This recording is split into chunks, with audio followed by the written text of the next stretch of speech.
Belanda menyadari Aceh tidak bisa ditaklukkan dengan perang. Penelitian yang mendalam tentang sifat, karakter, dan tatanan hidup masyarakat Aceh dilakukan.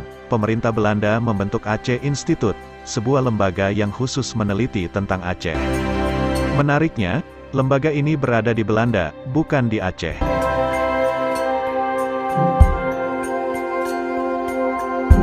Pembentukan Aceh Institute dilakukan atas prakarsa Prof. Dr. Christian Snoek Hurgronje, penasehat pemerintah kolonial Belanda di Nusantara khusus untuk urusan Aceh. Pembentukan lembaga ini ditetapkan melalui Surat Keputusan Kebon Nomor 61 Pemerintah Kolonial Belanda.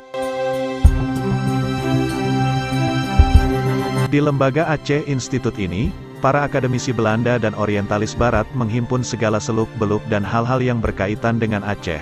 Begitu seriusnya Belanda mencoba untuk memahami dan mencari titik lemah Aceh. Orang Aceh tak perlu dipancing berperang. Semakin mereka ditekan, maka semakin kuat perlawanannya. Maka atas saran Snoek diputuskanlah cara lain, membentuk birokrasi pemerintahan yang terpisah dari ulama. Karena dalam Perang Aceh, ulama merupakan penggerak utama. Kekuasaan ulama melebihi kekuasaan seorang raja. Bagi rakyat Aceh, fatwa ulama melebihi titah seorang sultan. Dan yang paling berpengaruh saat itu adalah Tengku Cik Ditiro.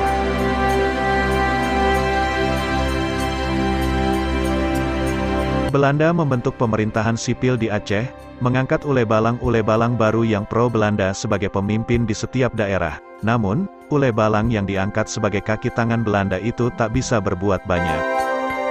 Rakyat Aceh di setiap daerah lebih memihak kepada ule-balang yang diangkat Sultan Aceh, yang setia berjuang bersama para ulama.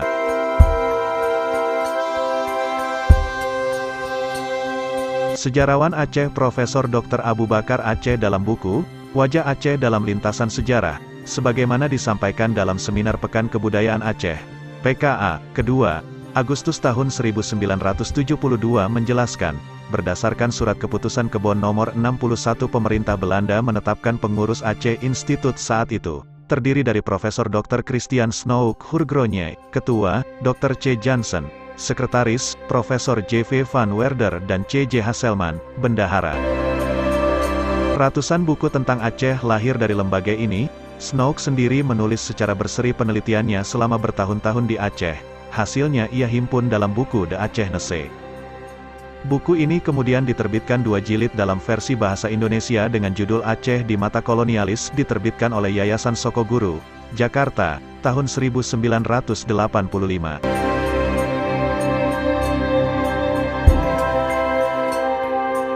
Sebelum ke Aceh, Snoek terlebih dahulu belajar ke Mekah untuk mendalami Islam. Pemahamannya yang cukup tentang Islam kemudian membuatnya mudah bergaul dengan masyarakat Aceh, melalui apa yang disebut sebagai politik pura-pura Islam untuk tujuan penelitiannya. Ia mempelajari Islam di Mekah untuk menghancurkan kehidupan masyarakat Islam di Aceh.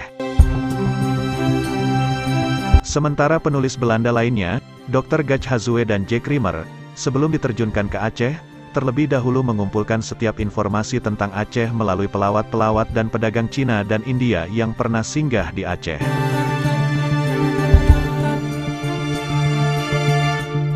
Dari penelitian Hazue dan Krimer lahirlah buku dengan judul Aceh dan buku Encyclopedia van Net Indi. Selain mereka ada juga para peneliti penulis Belanda lainnya yang khusus meneliti tentang Aceh. Di antaranya ada Van Veer, Van Graaf, Van den Plas, Van den Nomensen. Setelah Indonesia merdeka pun, penelitian tentang Aceh tidak pernah sepi.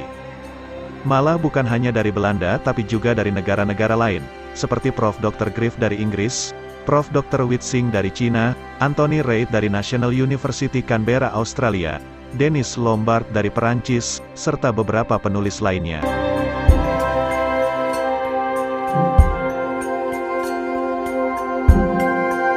Karena keberadaan dan hasil kerja Aceh Institute bentukan Belanda itulah, hingga kini dokumen sejarah dan budaya Aceh, lebih banyak berada di sana daripada di Aceh. Malah, meriam dan senjata milik Aceh yang sempat diambil Belanda saat kecamuk perang, sampai kini masih disimpan dan dipajang di Museum Militer Brownback, Belanda.